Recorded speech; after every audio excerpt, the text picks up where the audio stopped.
ಸರ್ಕಾರದ ಮಟ್ಟದಲ್ಲಿ ಒಂದು ಬದಲಾವಣೆಯನ್ನು ತರಬೇಕಂತ ಹೊರಟಿರ್ತಕ್ಕಂಥವ್ರು ವೀರೇಂದ್ರ ಹೆಗ್ಗಡೆ ಅವರು ಎಲ್ಲ ಹಂತದಲ್ಲಿ ಸ್ವಯಂ ಉದ್ಯೋಗದಿಂದ ಹಿಡಿದು ಕೃಷಿಯಿಂದ ಹಿಡಿದು ವಿದ್ಯಾಭ್ಯಾಸದಿಂದ ಹಿಡಿದು ಕೈಗಾರಿಕೆಯಿಂದ ಹಿಡಿದು ಎಲ್ಲ ಹಂತಗಳಲ್ಲಿ ಏನು ಬದಲಾವಣೆಯನ್ನು ತರ್ಬೋದು, ನಮ್ಮ ಜನಗಳನ್ನು ಸೋಮಾರಿತನದಿಂದ ಎದುರಿಸಿ ಒಂದು ಕಾಯಕಲ್ಪವನ್ನು ತರ್ಬೋದು ಅನ್ನೋ ಒಂದು ಬೃಹದಾಕಾರವಾದ ಯೋಜನೆಯನ್ನು ಮಾಡಿ ಇಡೀ ರಾಜ್ಯಕ್ಕೆ ಲಕ್ಷಾಂತರ ಜನ ಅವರ ಸ್ವಯಂ ಸೇವಕರನ್ನು ಸಂಸ್ಥೆಯಿಂದ ಕೊಟ್ಟು ಹಲವಾರು ರಚನಾತ್ಮಕ ಕಾರ್ಯಕ್ರಮಗಳನ್ನು ಮಾಡ್ತಾ ಇರತಕ್ಕಂಥದ್ದು ಈ ಭಾಗದ ಸನಾತನ ಹಿಂದೂ ಧರ್ಮದ ಅದೃಷ್ಟ ಅಂತೇಳಿ ನಾನು ಭಾವಿಸ್ತೇನೆ. ಇವತ್ತು ಅವ್ರು ಮಾಡಿದ ಧರ್ಮ ಕೆಲಸಗಳು, ಅವ್ರು ಮಾಡಿದ ಒಂದು ಬದಲಾವಣೆ ಸನಾತನ ಧರ್ಮ ಸಂಪೂರ್ಣವಾಗಿ ಹೆಗ್ಗಡೆಯವರ ಪರವಾಗಿದೆ. ಅಲ್ಲಿ ಯಾವ ಅನ್ಯಾಯ ನಡೆದಿಲ್ಲ ಅನ್ನೋದನ್ನು ಸಾಬೀತು ಮಾಡಿದೆ. ಇಡೀ ರಾಜ್ಯಾದ್ಯಂತ ಹಲವಾರು ಕಾರ್ಯಕ್ರಮಗಳನ್ನು ಮಾಡೋದ್ರ ಮೂಲಕ ಪೂಜ್ಯರಿಗೆ ಬೆಂಬಲವಾಗಿ ಈ ಸನಾತನ ಧರ್ಮ ಹಿಂದೂ ಸಮಾಜ ಅವ್ರಿಗೆ ನಿಂತಿರ್ತಕ್ಕಂಥದ್ದು ಒಂದು ಹೆಮ್ಮೆಯ ವಿಚಾರ. ಅದರ ಮಧ್ಯದಲ್ಲೂ ಕೂಡ ಎಂದೂ ವೃತ್ತಿಗೆಡದೆ ಹಿಂದೆ ಹೋಗದೆ ಧರ್ಮವನ್ನು, ನ್ಯಾಯವನ್ನು, ಪರಮಾತ್ಮನನ್ನು ನಂಬಿ ಅವರ ಕಾಯಕವನ್ನು ಮಾಡ್ತಾ ಇವತ್ತು ಹಳ್ಳಿಯ ಕಡೆಯ ಮನೆಯವರೆಗೆ ಕಟ್ಟ ಕಡೆಯ ವ್ಯಕ್ತಿತ್ವದ ಬಗ್ಗೆ ಅವನು ಹುಡುಗನನ್ನು ಸರಿ ಮಾಡುವ ಹಂತಕ್ಕೆ ವೈಯಕ್ತಿಕವಾಗಿ ಪ್ರತಿಯೊಬ್ಬ ಮನುಷ್ಯನನ್ನು ಕೂಡ ಬದಲಾವಣೆ ಮಾಡಬೇಕಂತೇಳಿ ಒಂದು ಮಹತ್ವಾಕಾಂಕ್ಷೆಯ ಯೋಜನೆಗಳನ್ನು ಗ್ರಾಮಾಂತರ ಪ್ರದೇಶಕ್ಕೆ ತಂದು ಇವತ್ತು ಒಳ್ಳೆಯ ಬದಲಾವಣೆಯನ್ನು ನಾವು ನೋಡ್ತಾ ಇದ್ದೇವೆ. ಈ ಸಂಘ ಬಂದ ಮೇಲೆ ಮಹಿಳೆಯರ ಜವಾಬ್ದಾರಿ ಜಾಸ್ತಿ ಆಗಿಬಿಟ್ಟಿದೆ. ಯಾಕೆಂದರೆ ಮಹಿಳೆಯರಿಗೆ ಸಾಲ ಸಿಗುತ್ತಲ್ವಾ, ಹಾಗಾಗಿ ಮನೆಯಲ್ಲಿ ಪುರುಷ ಸಮುದಾಯ ಮಹಿಳೆಯರಿಗೆ ಹೆಚ್ಚು ಸ್ಥಾನಮಾನವನ್ನು ಕೊಟ್ಕೊಂಡು ಅವ್ರ ಮುಖಾಂತರ ಸಾಲ ಮಾಡಿಸುವಂಥ ಸ್ಥಿತಿ ಇವತ್ತು ನಮ್ಮ ಪುರುಷ ಸಮಾಜಕ್ಕೆ ಬಂದಿದೆ. ಇವತ್ತು ಈ ಮಹಿಳಾ ಸಬಲೀಕರಣದ ಅಡಿಯಲ್ಲಿ ಹಲವಾರು ಯೋಜನೆಗಳ ಜೊತೆಗೆ ನಮ್ಮ ದುರಭ್ಯಾಸವನ್ನು ಬಿಡಿಸಲಿಕ್ಕೆ ಒಂದು ಮಧ್ಯವರ್ಜನ ಶಿಬಿರ, ಕಳೆದ ಬಾರಿಯ ಶಿಬಿರದ ಜವಾಬ್ದಾರಿ ನಾನು ಹೊಂದಿದ್ದೆ. ಶಿಬಿರಾಧಿಕಾರಿಯಾಗಿ ನನಗೆ ಒಳ್ಳೆಯ ಅನುಭವ ಬಂತು. ಅದಾದಮೇಲೆ ಫಲಾನುಭವಿಗಳಿಗೆ ಪ್ರತಿ 15 ದಿವಸ ತಿಂಗಳಿಗೆ ಒಂದ್ಸತಿ ಸಭೆಗಳನ್ನು ಮಾಡ್ತಾ ಇದ್ವಿ, ಕಾರ್ಯಕ್ರಮಗಳನ್ನು ಮಾಡ್ತಾ ಇದ್ವಿ.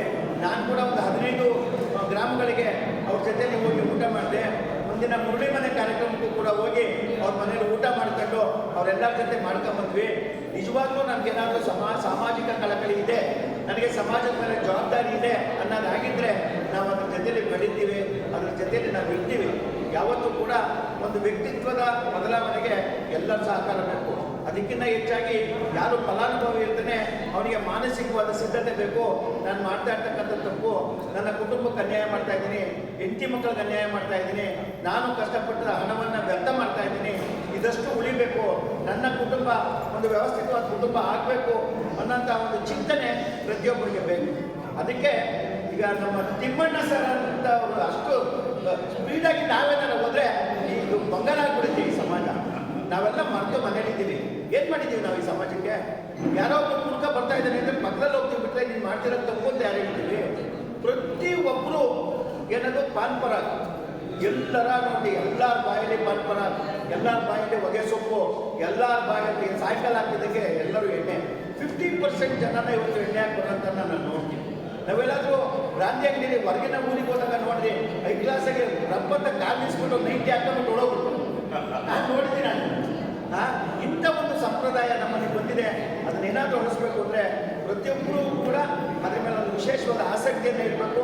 ಆ ವರ್ಜನ ಶಿಬಿರ ಯಶಸ್ವಿ ಆಗಬೇಕು. ಆ ಶಿಬಿರಕ್ಕೆ ಕೈಲಾದ ಸಹಕಾರವನ್ನು ಕೊಡಬೇಕು. ನಾವೇನು ಕೊಟ್ಟರು ಕೂಡ ಅದೇನು ಭಾರಿ ಆಗಲ್ಲ, ಅದೇನು ಭಾರಿ ಆಗಲ್ಲ, ಏನನ್ನು ಬೇಕಾದ್ರೂ ಕೊಡ್ಬೋದು. ಹಾಗಾಗಿ ನಾವು ಕೂಡ ಕೈ ಜೋಡಿಸ್ತೇವೆ. ಅಧ್ಯಕ್ಷರು ಸಕ್ರಿಯವಾಗಿ 10 ದಿನ ದಯಾನಂದವರು 10 ದಿನ ಸಕ್ರಿಯವಾಗಿ ಅಲ್ಲಿ ಇರಬೇಕಾಗ್ತದೆ. ಬೆಳಗ್ಗೆ ಬಂದು ಭಕ್ತರು ಕೆಲಸ ಮಾಡೋ ಮುಂಚೆನೇ ನಾವು ಅಲ್ಲಿ ಇರಬೇಕಾಗುತ್ತೆ. ಅಲ್ಲಿಂದಲೂ ಒಳ್ಳೆ ಊಟ ಕೊಡಬೇಕಾಗುತ್ತೆ. ಅವ್ರಿಗೆ ಒಳ್ಳೆ ಹಾಸ್ಪಿಟಾಲಿಟಿಯನ್ನು ಕ್ರಿಯೇಟ್ ಮಾಡಬೇಕಾಗುತ್ತೆ. ಒಳ್ಳೆ ಪರಿಸರವನ್ನು ಅವ್ರಿಗೆ ಕ್ರಿಯೇಟ್ ಮಾಡಬೇಕಾಗುತ್ತೆ. ಅವ್ರ ಮೇಲೆ ಪ್ರೀತಿ ವಿಶ್ವಾಸವನ್ನು ಇಡಬೇಕಾಗುತ್ತೆ. ಅಲ್ಲಿ ಇದ್ದರೆ ನನ್ನ ಮಕ್ಕಳು ತಕ್ಕಮ್ಮನ್ನು ನನ್ನ ಕೊಳೆ ಹಾಕಿರುವಂಥವ್ರು ಅದನ್ನು ಕೂಡ ತಡ್ಕೋಬೇಕು. ವಸ್ತುನು ಕೂಡ ನಮ್ಮದೊಂದು ಸಾಮಾಜಿಕವಾದ ಜವಾಬ್ದಾರಿ ನಮಗಿದೆ. ಈ ಕಾರ್ಯಕ್ರಮ